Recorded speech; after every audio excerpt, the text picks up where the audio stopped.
Hello friends, welcome to சேசு சமையல் தமிழ். இன்றைக்கி நம்மளோட சேனலில் சாதம் அப்புறம் சப்பாத்திக்கெலாம் நல்லா செட் ஆகிற மாதிரி ஒரு சைட் டிஷ் ரெசிபி தான் பார்க்க போகிறோம். அதுக்கு முன்னாடி நீங்கள் இப்போ தான் நம்மளோட சேனலை ஃபஸ்ட் டைம் பார்க்குறீங்கன்னா நம்மளோட சேனலை சப்ஸ்கிரைப் பண்ணி பக்கத்தில் இருக்கிற பெல் ஐக்கானையும் கிளிக் பண்ணிவிடுங்க. வாங்க இப்போ வீடியோக்குள்ளே போகலாம். இதுக்கு நான் ஒரு 7 முட்டையை வேக வச்சு சைடில் எடுத்து வச்சுருக்கிறேன். உங்களுக்கு எத்தனை முட்டை தேவைப்படுதோ நீங்கள் அத்தனை முட்டை வேக வச்சு எடுத்து வச்சுக்கோங்க. இப்போ நான் ஒரு கடாயை அடுப்பில் வச்சுட்டு அதில் நான் ஒரு 2 டேபிள் ஸ்பூன் அளவுக்கு எண்ணெயை சேர்த்துக்கிறேன்.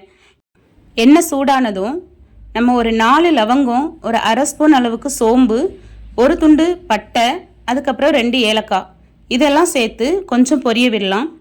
நான் இங்கே ஒரு 3 மீடியம் சைஸ் பெரிய வெங்காயத்தை பொடியாக நறுக்கி வச்சுருக்கிறேன். இப்போ இதையும் சேர்த்து நல்லாவே பொன்னிறமாக ஆகிறது வரைக்கும் நம்ம வதக்கி விடலாம். இது நல்லா பொன்னிறமாகட்டும். இதுக்கு நம்ம ஒரு அரை ஸ்பூன் அளவுக்கு உப்பு சேர்த்து நம்ம வதக்கணுன்னா வெங்காயத்துலேருந்து தண்ணி வெளியே சீக்கிரமாகவே வெங்காயம் வதங்கி வந்துடும். அதுக்காக தான் நம்ம இப்போ ஒரு அரை ஸ்பூன் அளவுக்கு உப்பு சேர்த்துருக்குறோம். இந்த டைமில் நான் இங்கே ஒரு 2 மீடியம் சைஸ் தக்காளியை பொடியாக நறுக்கி வச்சுருக்கேன். இதையும் சேர்த்து வெங்காயமும் தக்காளியும் நல்லா மசிஞ்சு வர அளவுக்கு வேக விடலாம். இதுக்கு நம்ம ஒரு மூடியை போட்டு ஃப்ளேமை கொஞ்சமாக கம்மி பண்ணி வச்சு வேக வச்சோன்னா சீக்கிரமாக வெங்காயமும் தக்காளியும் மசிஞ்சு வந்துடும். இப்போ நல்லாவே மசிஞ்சு வந்துடுச்சு. இந்த டைமில் நம்ம கொஞ்சம் வதக்கி விட்டுட்டு இதில் ஒரு ஸ்பூன் அளவுக்கு இஞ்சி பூண்டு பேஸ்ட்டு சேர்த்துக்கலாம். நான் ரொம்பவே கம்மி குவான்டிட்டியில் அரைச்சதுனால கொஞ்சம் எக்ஸ்ட்ரா தண்ணி ஊற்றி அரைச்சிருக்கிறேன். ஆனால் இது 1 ஸ்பூன் அளவுக்கு தான் இருக்கும்.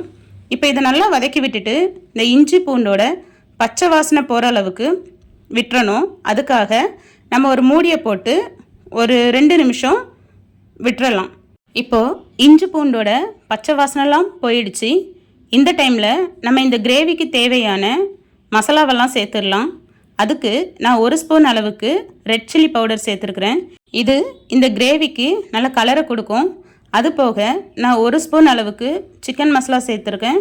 அது கூடவே வீட்டில் நம்ம அரைச்சி வச்சுருப்போம்ல மிளகாய்த்தூள், குழம்புக்கெலாம் போடுறது, அதுவும் நான் 1 ஸ்பூன் சேர்த்துருக்குறேன். இந்த 3 சேரும்போது இந்த கிரேவியோட வாசனை ரொம்பவே நல்லாயிருக்கும். அதுக்காக தான் நான் 3ஐயும் சேர்த்துருக்கேன். இந்த ஸ்டேஜில் நம்ம இந்த கிரேவிக்கு தேவையான அளவுக்கு தண்ணியை சேர்த்துக்கலாம். எப்போவுமே நம்மளுக்கு எந்த அளவுக்கு கன்சிஸ்டன்சி வேணுமோ அதை விட கொஞ்சமாக எக்ஸ்ட்ரா நம்ம தண்ணி வச்சோன்னா நம்மளுக்கு நல்லா கொதித்து காஞ்சி சுண்டி வரும்போது நம்மளுக்கு தேவையான அளவுக்கு கன்சிஸ்டன்சி கிடச்சிரும். இப்போ நான் கொஞ்சம் எக்ஸ்ட்ராவாகவே தண்ணி ஊற்றி ஒரு தட்டை போட்டு ஒரு 7-8 நிமிஷம் அதை அப்படியே கொதிக்க விட போகிறேன். இந்த டைமில் நம்ம இங்கே ஆல்ரெடி எடுத்து வச்சுருந்தோம்ல முட்டைகள், இது எல்லாத்துக்கும் நம்ம கொஞ்சம் இந்த மாதிரி கீரல் போட்டுக்கலாம்.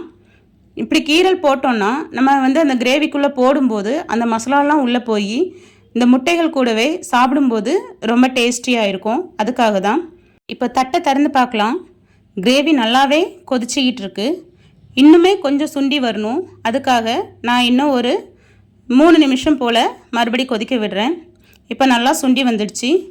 இந்த ஸ்டேஜில் நம்ம இங்கே வெட்டி வச்சுருக்குறோம்ல முட்டைகள், இது எல்லாத்தையும் போட்டோன்னா சரியாக இருக்கும். நம்ம வச்சுருக்கிற முட்டையெல்லாம் ஒவ்வொன்றா உள்ளே போட்டுடலாம். போட்டுட்டு கொஞ்ச நேரம் கொதிக்க விடலாம்.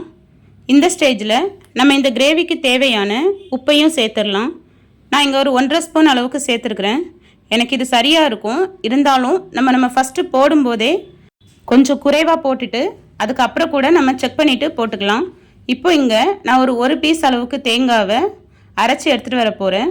நல்லா தண்ணி ஊற்றி நைஸ் பேஸ்ட்டாக அரைச்சிக்கலாம். இது இந்த கிரேவிக்கு கூடுதல் சுவையை தரும்.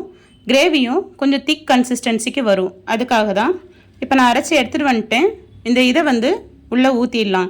இதில் நம்ம வெறும் தேங்காய் தான் சேர்த்து அரைச்சிருக்கிறோம், வேறு எதுவும் சேர்க்கலை. இதை அப்படியே கொஞ்சம் மிக்ஸ் பண்ணி விட்டுடலாம். கரண்டியை வச்சு கொஞ்சம் மெதுவாகவே மிக்ஸ் பண்ணலாம்.